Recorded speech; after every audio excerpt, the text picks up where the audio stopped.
Alright, hey guys, so a few months ago I made a video about the iPhone 11 and whether or not it's worth getting in 2022. So if you want to check that out, I'll link it in the description. But I thought I would make a part 2 of that video since 2023 is coming up and the iPhone 14 has come out.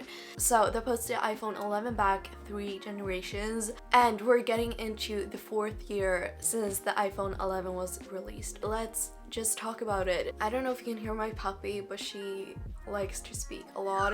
Oh, she wanted to be in the video. Oh, or not. But alright, I got all the reasons why you should be getting the iPhone 11 in 2023 and all the reasons why you shouldn't. So let's just get started with the first reason. Why the iPhone 11 is the best iPhone to get in 2023. Alright, so the first reason is the price. There is no better iPhone to get in terms of the price. So the average price for the iPhone 11 right now is $300, which is honestly the best price you could get for a full working iPhone in 2023. There is actually one more affordable than the iPhone 11, which is the iPhone SE, but it comes with a few cons. It has an older design, the battery life is not nearly as good, and the selfie camera can't really compare it to the iPhone 11. So if you're on a tight budget or you just for some reason want to get a cheaper iPhone, $300 is a really good price.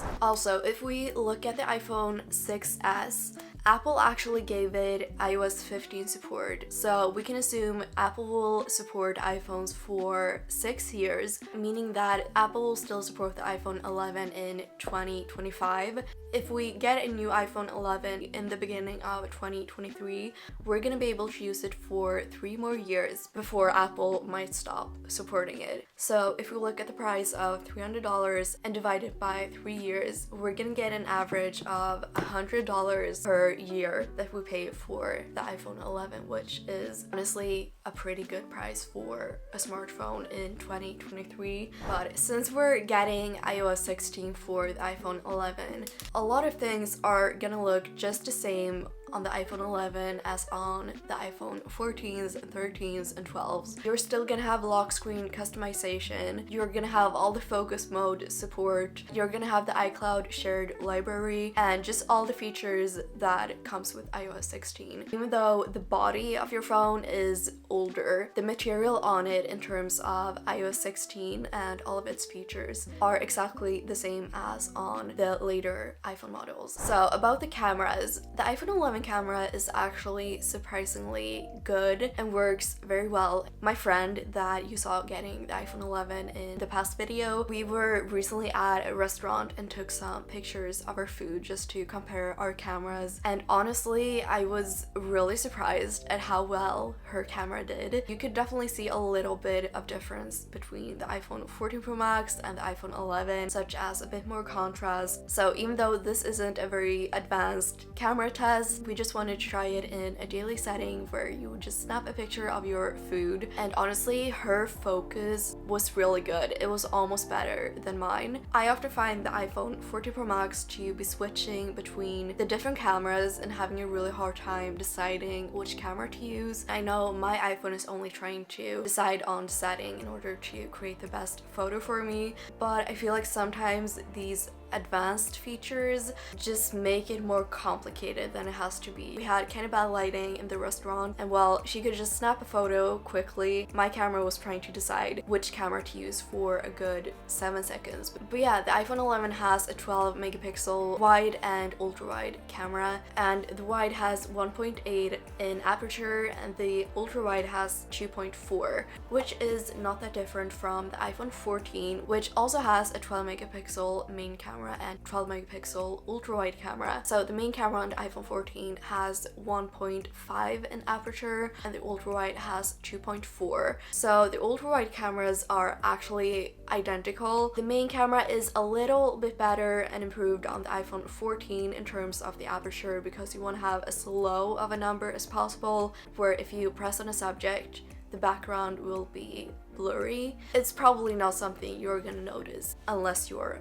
a photographer. Also, if we look at the zoom in and zoom out features, they are actually identical. Okay, so in order to not keep this too long, just to summarize, the iPhone 11 has a really great camera and it's actually a really big upgrade from the iPhone 10. My friend who has the iPhone 11 always sends me pictures. I cannot tell that they were taken with an older iPhone model. If you post a picture on Instagram, it's really hard to tell which iPhone it was shot with. So I don't see any reason why the camera would be a problem for getting the iPhone 11. So if you're thinking about getting an iPhone 11 or any other smartphone, you should definitely keep safe with a case. I really recommend Casetify and I'm so happy to be working with them. Not only do they offer a really wide selection of prints and customization, they also have the best protection for your phone, and especially with their bounce case. This case actually offers up to 21 feet drop protection. So I actually wanted to do my own drop test. So I started out with a normal height, and as you can see, the case really bounces when it hits the ground. And then I even tried it standing from a height. As you can see, my phone was just fine, no scratches at all. These bounce cases are actually drop tested 156 times and it has 6 times the military standard.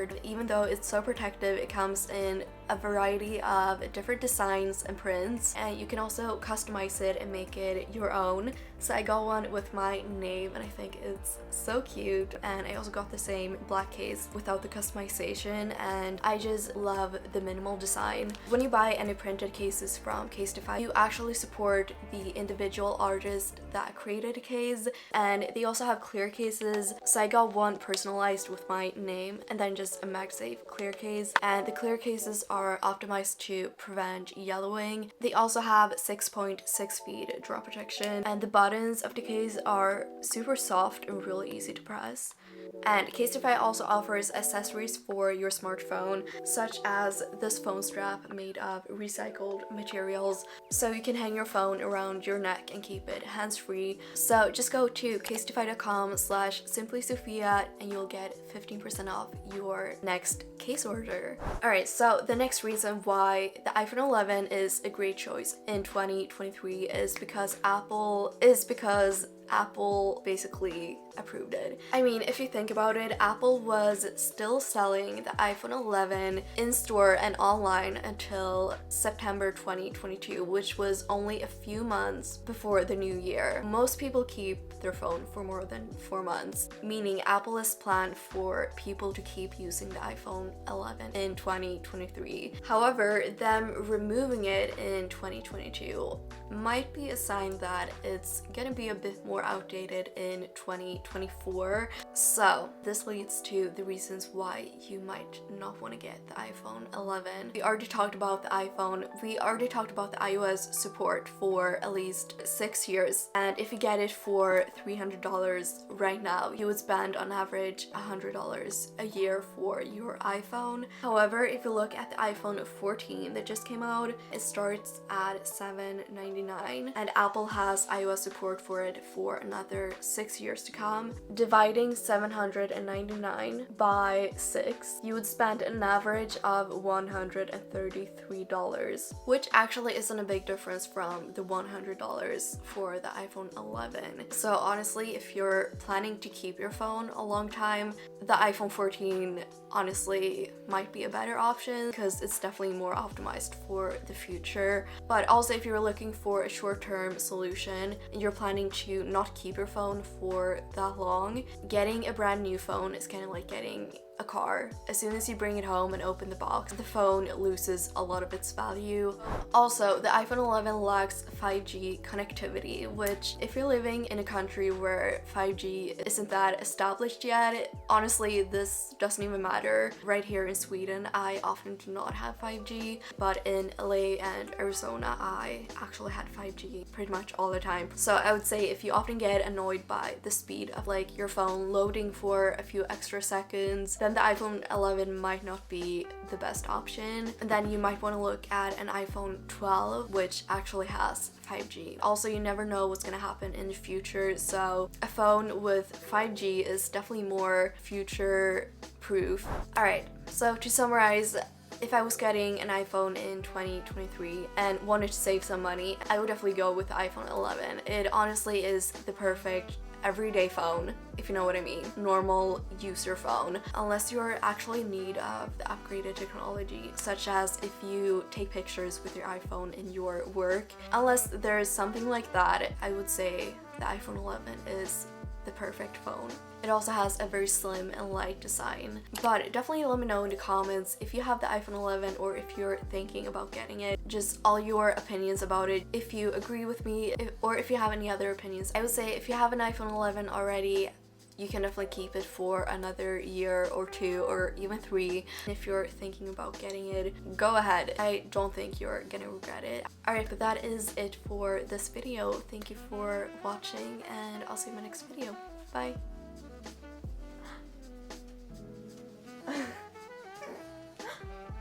Okay, you want me to play with her? She wants me to play with her. She's pulling my hair right now. So if we compare that to the iPhone